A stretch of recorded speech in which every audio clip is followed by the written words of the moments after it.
G'day there, ladies and ladies. In the world of Pokemon, there are a lot of fantastical elements. Between the mysticism and technology, almost anything can be justified in the world of Pokemon. There are curses, blessings, and dream worlds next to time travel, wormholes, and creative Pokemon.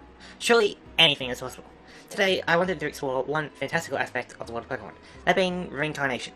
Now, I don't think from memory that reincarnation is ever truly confirmed, correct me if I'm wrong, but it is implied a fair bit, at least in Johto.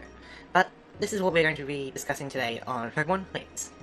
The focus on reincarnation comes from the legendary bird Pokemon, Ho-Oh. It's a wondrous bird, said to have rainbow feathers and can make wishes come true. I don't know how much that's true, but I do know that this Pokemon is taking inspiration from a phoenix, a bird that renews itself after being burned. The sacred ash item associated with Ho-Oh fully revives all Pokemon in a party. However, being fainted is not the same as being dead. Best we can say is that the ash is a very potent medicine, not something to actually resurrect a dead human or Pokemon.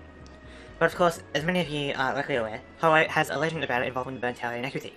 In this legend, the tower was hit by lightning, which caused a fire. A rainstorm poured to douse the fires, and 3 Pokemon inside the tower perished. Or got injured? Not sure, but then Ho-Oh gave them a blessing or the sacred ash, your choice, and changed the Pokemon's form into Entei, Raikou, and Suicune. Now, the Pokemon in the tower for this reincarnation are also unconfirmed, but it is highly likely they were Eevee or its elemental evolutions. This has some logic behind it. Eevee's family is highly sensitive to elemental conditions, and they are quadruped. Not to mention, the Communicators in Ecruteak also use evolutions, and also very much into their historical culture. I do agree with this logic, but it wouldn't be fair if I didn't throw in some alternatives. Electabuzz is another cat-like creature. Its counterpoint being like can also be invoked. Bonus points for being found inside the burnt tower. As for Suicune, I don't know, how that'd play well? Nobody said that reincarnation is a one-to-one science, alright? For all we know, it could be any Pokemon. In any case, before we move on, it's worth noting that the order of Raikou, Entei, and Suicune in the Pokedex matches the order of events. That being said, the Pokedex order is illogical, but that's not the point. Keep this in mind for later on though. All this has got me thinking of other potential legendary reincarnated Pokemon. After scanning through the later generations, I didn't find much worth talking about, but with Pokemon Links, if there were other Pokemon intended to be in reincarnation, then it would be earlier rather than later.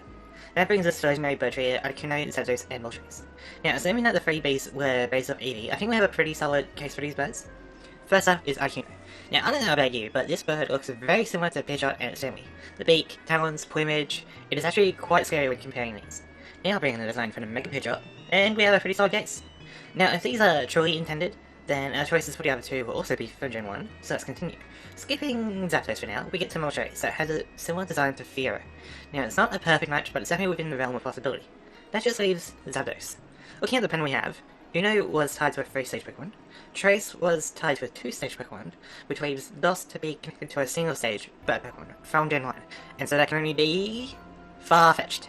I mean, it doesn't look like Zapdos at all, but there must be some link, right? Well, Galarian Farfetch'd is fighting type, and so is Galarian Zapdos, so if you want to accept that, then I guess that's that.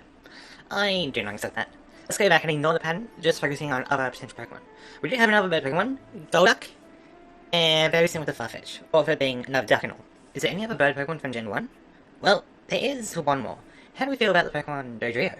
The face and the legs are somewhat similar to Zapdos, and it is a known speed Pokemon that likes to run around like Galarian Zapdos. So I think this is our best lead. Just gotta imagine the other heads being destroyed by lightning into its wings. Together, I think these birds have a pretty good case for being reincarnated into legendary birds. One thing I can't wrap my head around, however, is the events leading up to the reincarnation.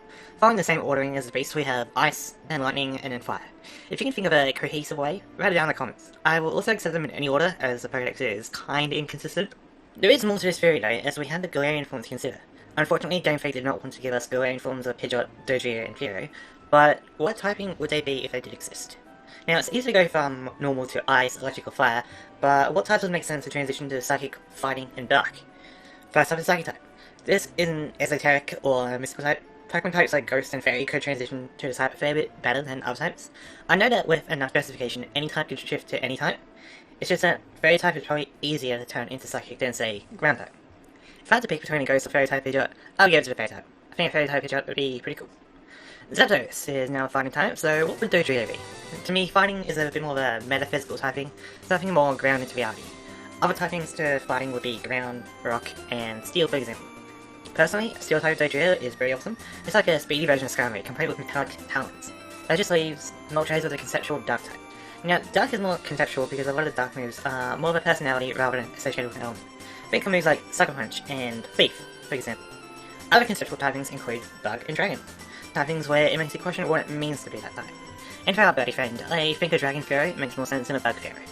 But it doesn't stop there. There is more poetry to these typings than it appears. You see, Kanto legendary beds have multi super effective over Articuno, and Zapdos is super effective against the other two. There is some nuance with Articuno being super effective against Zapdos, but let's continue. With the piping for the 3 reincarnations, we have Articuno or Pidgeot, in this case, reversing its relationship with Moltres or Kuro by then being super effective against it, while Zapdos or Dodrio still has the upper hand, not by being super effective, but by being resistant to the others. Once they are reincarnated, they finally achieve a closer sense of balance between the psychic fighting and dark. No more bullies in this trio. Everyone kind of balanced. Personally, I really enjoyed this video, but you can give me your own typings for Pidgeot, Dodrio, and Fairy down below. Bonus segment! While I'm talking reincarnation, I may talk other ghost types. Not much to really go off, but Gengar's family is pretty interesting. We have all heard of Gengar being the dead body of Clefable, which I can see why, so let's cover Ghastly and Haunter. Depending on your rationale, you could argue that Coughing or Voltorb are the previous bodies of Ghastly. Coughing because it's a ghastly Pokemon, Voltorb because of the eyes. Let's go with Coughing for now. Again, if it's intended then it's from the same or previous generation, so Coughing makes the most sense to me. We do have a pattern now. Ghastly is based off Coughing, which has gas on the inside. Gengar is based off Clefable, which has bones on the inside. So, since we have a solid and a gas, we just need a Gen 1 Pokemon with liquid on the inside for Haunter. Believe it or not, we have a match with Gengar. Being a crustacean means that the exterior is a hard exoskeleton with more of the soft parts being inside. That, and its appearance is kinda matched the proportions of Haunter. Again, not exact, but I think you can see my argument. Anyway, that's enough for the bonus segment. Thank you all for watching. I'll see you later.